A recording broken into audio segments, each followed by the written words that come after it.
fellow advisees to send me some comments regarding Josiah. And I noticed the adjectives right away. Rambunctious, outgoing, cool and laid back. Until Friday night when Josiah becomes something devilish, downright evil on the football field. I also saw words like honest and modest. You'll hear that tone in his speech. Listen for it. Other words like appreciative and positive. You'll hear that quality as well. He's a good friend and a good cousin. And this line from the comments, perhaps best of all, a bright kid who is capable of extraordinary things. Ladies and gentlemen.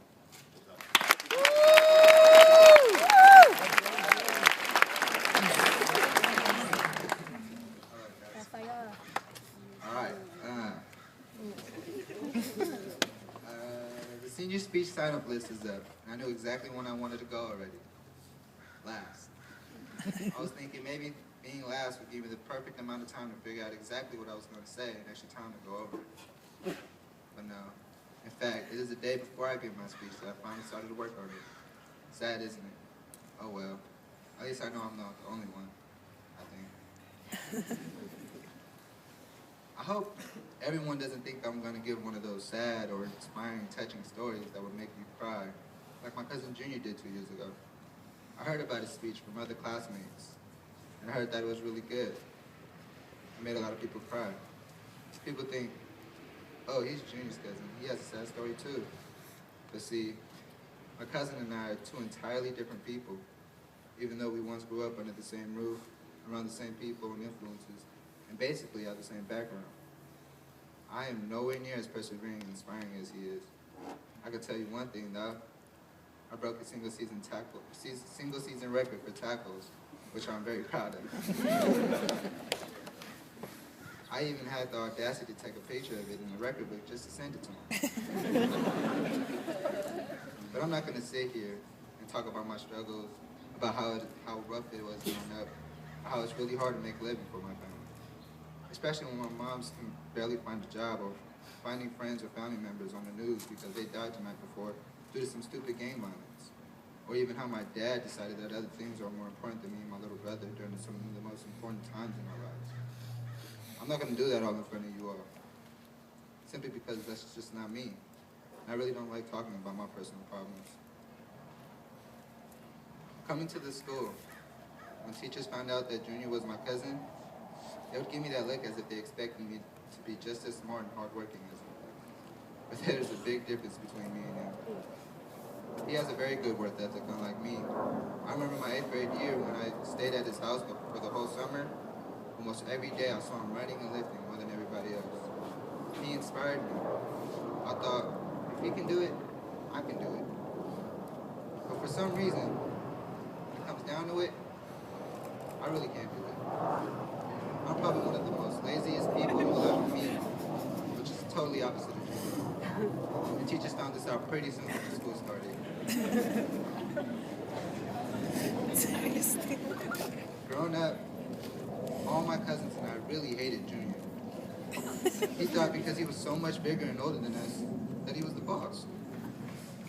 I remember one specific time when I was little, after church, Junior, some cousins, and I were throwing around a little football in the parking lot. When I finally got my hands on the ball, as little as I was, he walked up to me and literally tried to rip the ball out of my hands as I held on for dear life. When he finally pried the ball out, I chased him down with so much anger as he was running circles around me. And I balled my fist and swung as hard as I could, but he dodged it. And because of the law of inertia and how much force I had behind the swing, I spun in a circle and fell. So I looked completely stupid in front of all my cousins. Now that I think about it today, though, that's really not something to get really mad about. But for some reason, that whole scene is stuck in my head, and I remember hating him so much after that. I don't think he remembers that, though. It was probably just another day picking on us little ones for him. It's crazy to see him grow up and how much nicer he is. But I will never forget that Sunday evening. With him being the most successful cousin in our family, being that he is the first person in our whole family to go to college, it's pretty amazing how much my cousins still look up to me. I think it's because I'm closer to our cousins than he is. I swear I wouldn't know what to do if I didn't have them. My cousins let me know how lucky I am. Through the pain and struggles, you can always smile because it can always be worse. I'm so happy I'm blessed with a mother like mine. She's definitely not perfect, but she is the reason why I am here. Mothers like her are hard to come across. You look at her and all you see is a big smile. But if you see what I see, you would respect her so much more. But she doesn't want anybody's respect. She just wants me to do what I do and not follow my stereotypical family path into gang violence. To do something with myself. So when you search my last name, instead of a whole bunch of criminal records popping up, we can have something to be proud of.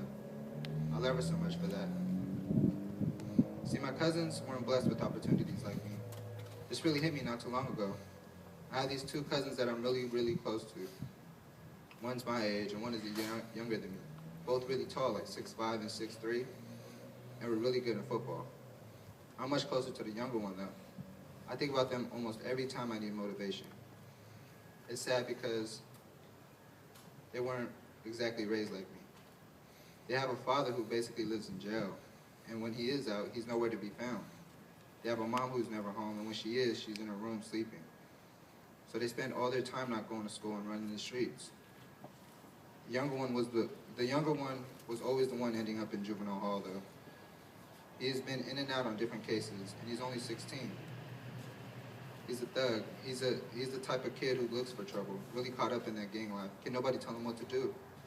But just recently he got locked up, and I don't know what for.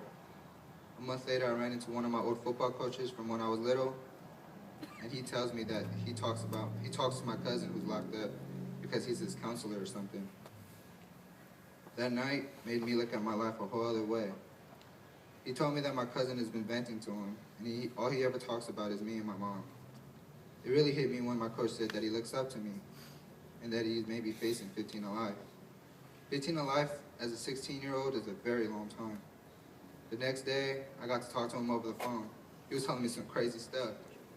That's all I have to say about that. But yeah, he helped me realize the opportunities that are in front of me.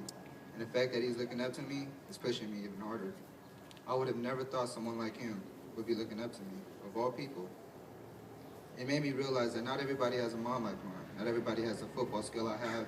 And not everybody gets a chance to go to Lower Country Day for a good education. So I might as well do it for the ratchets.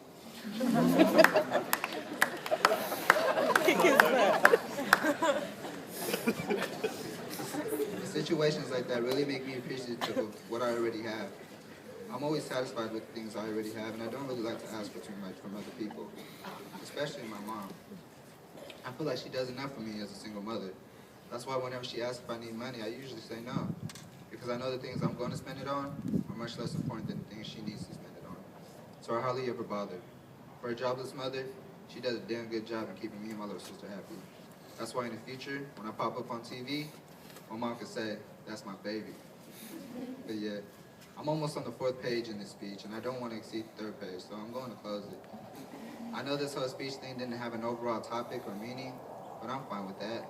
I really don't care. This isn't that there isn't a topic. It's my senior speech. All I want to say is, be thankful for what you have, instead of worrying about what you don't have. There's going to be some stuff you're going to see that's going to make it hard to smile in the future, but through all the pain and the rain, you got to keep your sense of humor. You got to be able to smile through all the BS. One love, 300.